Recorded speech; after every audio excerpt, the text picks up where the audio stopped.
New expansion, Backyard Jams, came out last week, and I've been playing with it while I was camping, and thought about doing a video where I talk a little bit about Backyard Jams and a little bit more about the Maschine Plus and how I feel about this device 9 months in, because it's about 9 months that I've had this, and since it came out, really. And so I want to talk about it, let people know my opinions, help people make that decision on whether they should be buying the Maschine Plus or just the regular Maschine Mark III. And then we'll also have a look at Backyard Jams while we're talking about it. A lot of people write comments asking me, should I get the Maschine Plus or should I just get a regular Mark III? And for starters, if you have no interest in taking your machine or your music making outside of the studio or away from the computer, you don't want to get Maschine Plus. And I think Native Instruments would kind of back me up on that, because anytime you buy a piece of gear and end up not using it in the way you think you are entitled to with the money you paid, I think it bodes poorly for the company. So this thing works exactly as a regular old Mark III. You have no benefits using it as a Mark III in the studio over a regular Mark III. And that is also interesting for a lot of people as well. One thing you're going to notice when you get the Maschine Plus away from the computer is you are now going to be forced to use all of the knobs and buttons and editing abilities on this device, which most of them have existed in the Maschine ecosystem for a long time, right? You've always been able to go to, say, a group here and click on the events for the thing that you just played in and see all the events on the Maschine Mark III screens, go through and select notes and zoom in and out and all of that kind of stuff and edit things right from the Mark III. So we've always been able to do that, but a lot of us just never bothered because it's so much easier and quicker to do things on the computer until you start forcing yourself to use it. And so that's kind of a neat thing about the Maschine Plus is you get it out of the studio, you're forced to start editing and do all of these things with the buttons that you might normally use a keyboard or mouse for. And once you get faster at those, it starts to make the process even more exciting. And I always tell people about Maschine in general, Maschine Mark III in general. The thing I love the most about the Maschine is the fact that you are using this tactile device. And I've said this numerous times, I'm not a tactile person. I grew up on a mouse and keyboard for mixing, so it's not like I, mixed on these big consoles back in the day or something and just needed that tactile feel. But the Maschine is an incredible device once you get into that muscle memory thing that happens when you're editing. All you have to do is watch people like Knox Squared, Blez Beats, Accurate Beats, these guys who edit all the time on these devices, and you watch how fast they go through and manipulate samples. And it's something that happens in a more organic way than working with a keyboard and mouse. And once you get to that level, it is exciting, and it makes this device so much more fun than working with software. It's going to be frustrating at first, I will give you that, and I should probably do a video about editing on the Maschine screens as opposed to editing on a laptop. That would work for both Mark III users and the Maschine Plus users. And once you get to that level, it is a lot of fun and it's very quick. The next thing I'll say about Maschine Plus is it's extremely snappy. So the latency is so low on the Maschine Plus in comparison to working with the computer. And I find myself going from working with the Maschine Plus back to the computer and going, oh man, I can actually feel that latency. Whereas normally you just get used to it. But working with Maschine Plus, just so fast, so tight.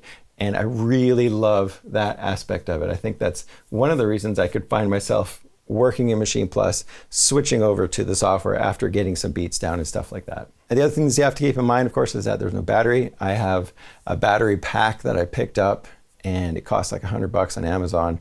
And I got a more expensive one because it also starts my car, for real.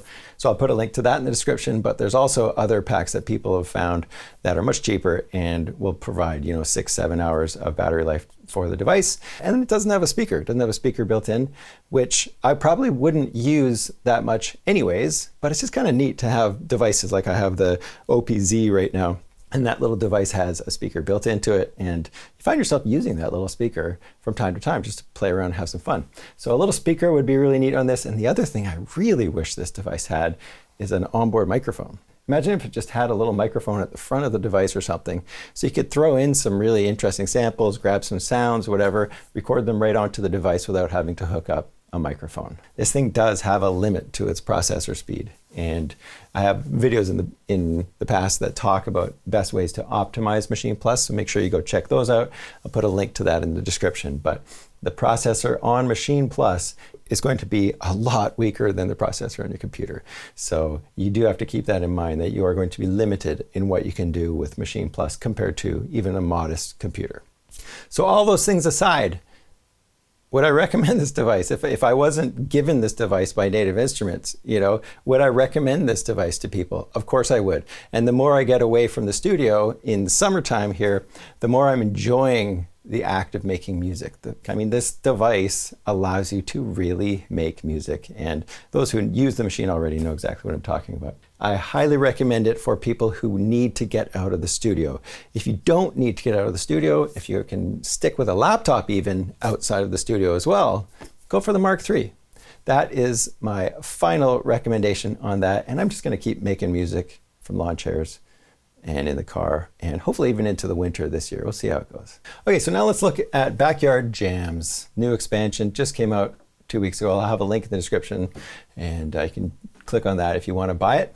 But make sure this one's right for you, because it's not going to be right for everybody. So Backyard Jams, future-facing beats, a kaleidoscope of West Coast hip-hop, retro-funk flavors, contemporary beats, and sunny soul.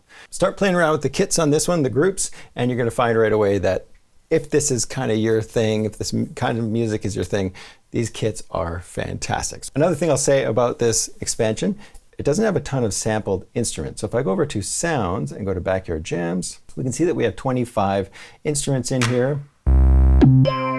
And some really good synthesizers and basses that have just a really intense envelope on the filter, so you get that wow wow kind of sound. A couple of other handy things like the guitar plucks.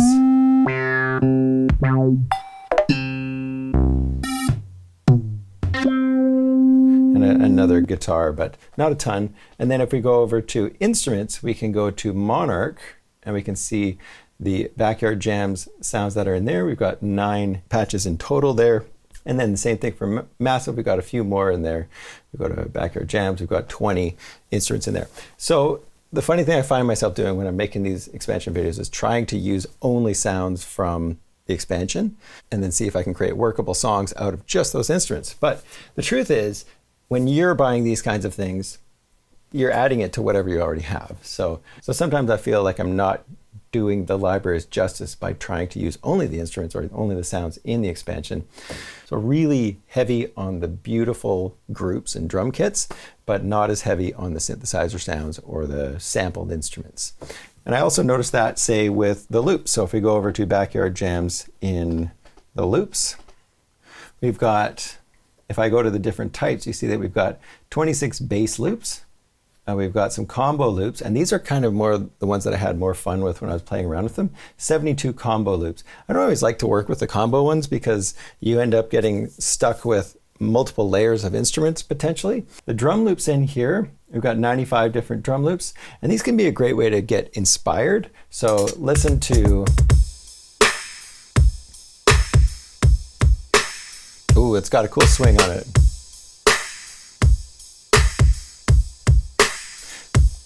So you listen to a drum loop like that, load it up, and then maybe start playing around with it and try to imitate it a bit and take your own loops from a different group into a different direction, pull you out of the same drum beats maybe that you always program in. So that's a great way to use very specific stylistic expansions and learn from them and then create your own stuff. So instead of listening to, say, a recording artist or something like that, use your actual expansions or your libraries to get inspired. And then we don't have a ton of guitar. There's only 7 guitar loops in here, and I used a bunch of them in my samples. Percussion, don't have a ton of percussion loops in there either. Came up with a whole bunch of little samples. So let's have a listen to another one. So for this one, we've got the Fresh 5 kit. So for this patch here, what I did is I really played with the pitch bend. And all you have to do is make sure you turn the strip here to pitch bend, and now you get pitch bend just like you'd have on a keyboard. It takes a little while to get used to the slider strip as opposed to an actual pitch bend wheel, but you can get good results with it. And then we got a percussion loop in there. I pulled up the Glockenspiel, which was a patch. a sound patch from Backyard Jams, and that's about it.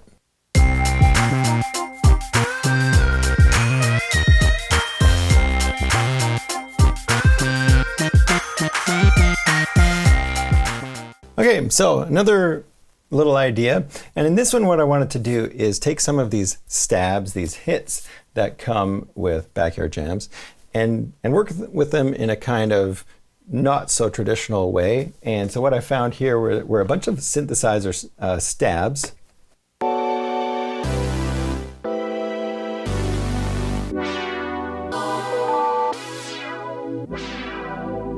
So each of these was a one-shot from the Backyard Jams.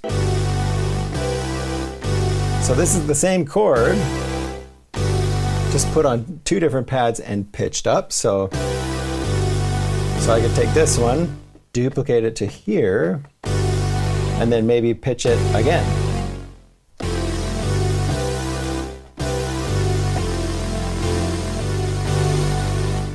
So come up with some interesting results. I'll show you another idea in a second where instead of being confined to whatever chord these one-shots were, I go and use the chord mode on Maschine Plus and get also interesting results. But anyways, that's what I did with this one. And the kit on this one is the Orbit kit.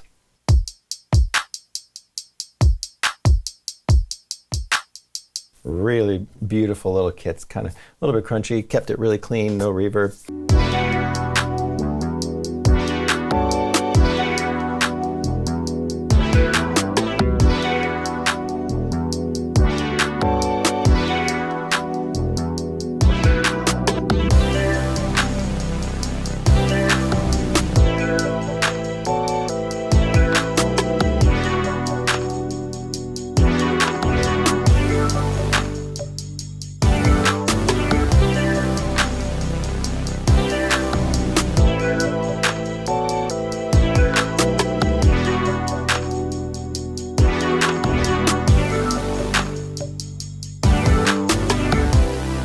That is that idea. So let's go check out one more with some chords.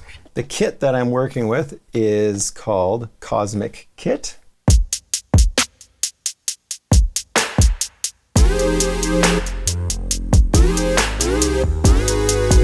So this patch that I'm working with in here is a massive patch from Backyard Jams called No Problem.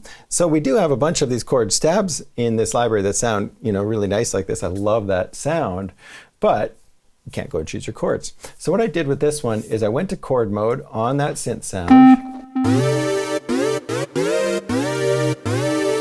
And what it did for the chord mode is on the second scene, what I've done is I'm using the chord mode that's called minor 8. So chord set minor 8. So all you have to do, just if you're starting from scratch, is you go over to chord mode, and instead of going to harmonizer, which it's normally going to be set to, you go to chord set, and then I'm going to go all the way down to the bottom to minor 8. And this one's going to have a ton of crazy jazz chords in it. C minor, 6, 9. We've got 11 chords.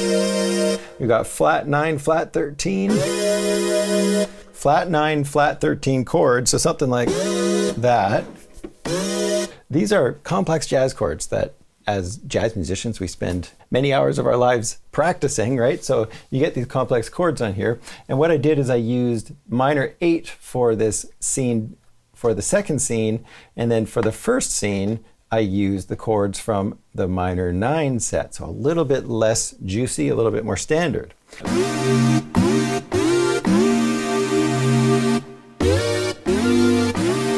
And get these beautiful chords from the minor 7 set, then go over to scene 2 and play in with the even more complex chords. We've got a bass patch, a massive bass patch. We've got a monarch clarinet. Also from Backyard Jams. And then what I've done here is I've taken a lead sound or a lead loop, and that one is just playing. So I didn't do anything with that. So what I've done with this one is chopped it up. And then I had to pitch up some slices so that I could get it to fit with this other loop.